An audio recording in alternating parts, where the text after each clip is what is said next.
It literally just turned on. Well, Jalen, it's obviously been a while since we last saw you, so I guess just how's life been? How's camp been? And obviously we see you got a bit of a hair trim on the top, so just how's life been?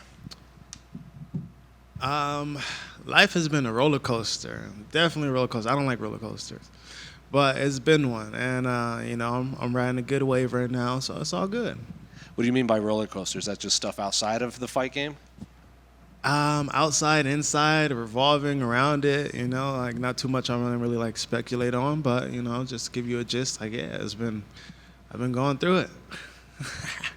Well, you're back here for fight week now, so I guess when they came to you with Ignacio's name, just did you know who he was? Did it matter who you fought? Because he was in here earlier, and he said he always assumed he would fight you because you were both the 6'3" lightweights, and he thought it would actually be earlier in his career that you guys would be matched up. So I guess, what do you make of Ignacio as an opponent? I already knew of him. I watched him. He fought one of my old teammates back in the day, and I just kept my eye on him, and I figured the same thing. Like we would cross paths eventually if he kept being on the tear that he was on, and he has. So now we're here. Did it seems to be like the UFC's kind of getting behind him because he fought at Noche, now he's fighting on another pay-per-view main card. Do you feel like this is an opportunity to just kind of remind the UFC matchmakers and just the fans that like, okay, you have this prospect in front of me, but like I'd never went anywhere? Yeah, that's exactly what it is. I feel like that's exactly what was in the minds of the matchmakers when this fight got put together. And I'm coming off of a layoff. He has all this hype, and I'm right here. And just last one for me, completely unrelated to the fight game, but I went through your Instagram again, and I think you hit it was like a fakie into a heel or something like that, and you asked fans to name the trick. I'm curious, did you get any good ones, and did you even pay attention to what the names were? The Rick flip. Yeah, fakie big heel flip. Yeah. Jalin, is the weight cut going to be any easier because the hair's gone? Yeah, it definitely is. Honestly, there was one point where when I was cutting weight for the Bobby fight, I told my coach, I was like, cut my hair. I was like, yo, cut it, just cut it off. Like, and they wouldn't let me. I was like, they put me back in the hot tub. Now it's gone. I'm not worried about the weight. Weight is great. How are you enjoying Florida?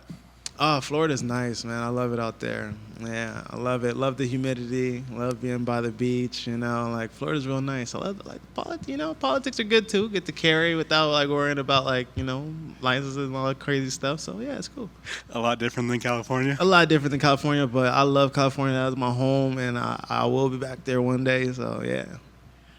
You talked with UFC.com about your grappling, that you basically took 11 months to work on your grappling, man. So can you just kind of talk about that and how important that was to you in the grand scheme of things? Well, I mean, it's kind of really self-explanatory, like grappling is always something that I need to like polish and sharpen up. I'm in a division where everybody is a elite grappler that's been grappling since they were toddlers. Like I started fighting when I was 18 years old, like I don't have somebody dropped something. You good? You got it? I per se don't have the grappling accolade that a lot of these guys do, so I have to learn to nullify their game or just advanced position so I can play my game better, So, we saw what happened in the Moicano fight. I really thought like I was like well suited to like deal with his grappling and his jiu-jitsu, and how heavy he felt on top really blew my mind. And I wasn't as prepared as I needed to be. So, I did take the time off and just work grappling, man. I got in the trenches. I got dirty. I was grappling all day, every day. I was doing a bunch of jiu-jitsu, a bunch of wrestling, went to Dubai, did some wrestling. I've been working, man. I've been working. So, striking's still sharp. That's always going to be my bread and butter, my go-to. But, I had to, sharpen something that was dull. And the last time I did that was when I fought Matt Favola, and then I went on my 5-fight win streak. So that's reincarnation. I'm the Phoenix right now. I'm reborn. So I want to go in there, get back in the mix, and just showcase how much better I've gotten. Usually you're a lot taller than your opponents, and now you're fighting someone who's just as tall as you. Is that going to play any difference in this fight?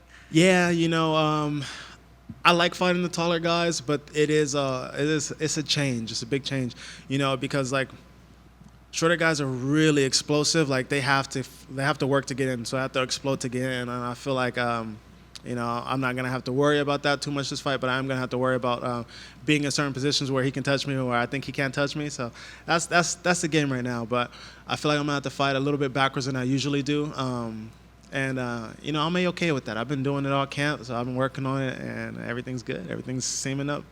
And last one for me. You just said your weight's good, and you've always said that even though you're a big dude, you're a smaller lightweight. But do you foresee yourself going up to welterweight sooner rather than later?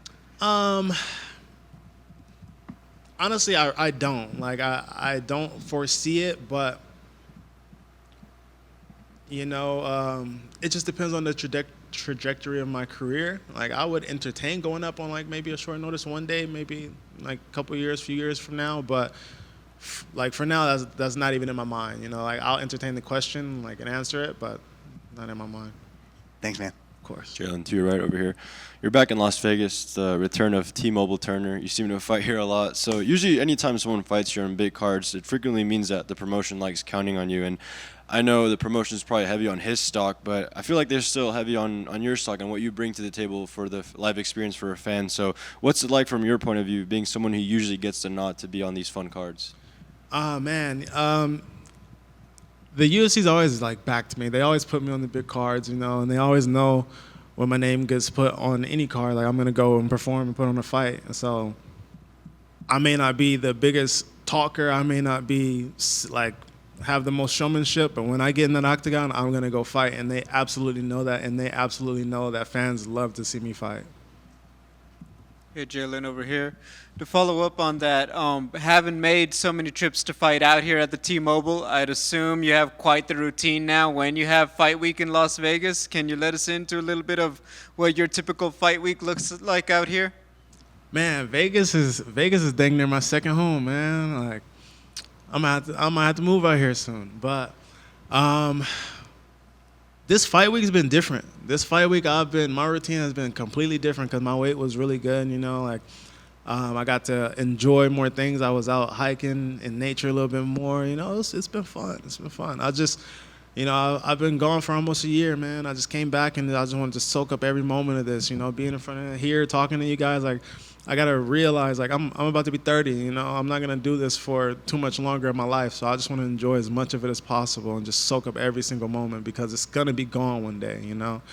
So, glory be to God. I just love it. I just had to fall in love with being here, doing all these things, cutting weight, like everything that sucks about this sport. I had to fall in love with it again. You've had good nights at the T-Mobile. You've had some not go your way. Do you ever even reflect on that as you make that drive to the arena, or is all that just put aside by the time you get to Saturday? Man, I reflect on all of it. I reflect on every single aspect, everything, good, bad, like every experience I've had here. Most of it has been good, there's been a couple hiccups of bad, but, it's all been an experience, man. I'm just trying to just enjoy it all. Thank you. Anything else? That's it. Thank you, guys.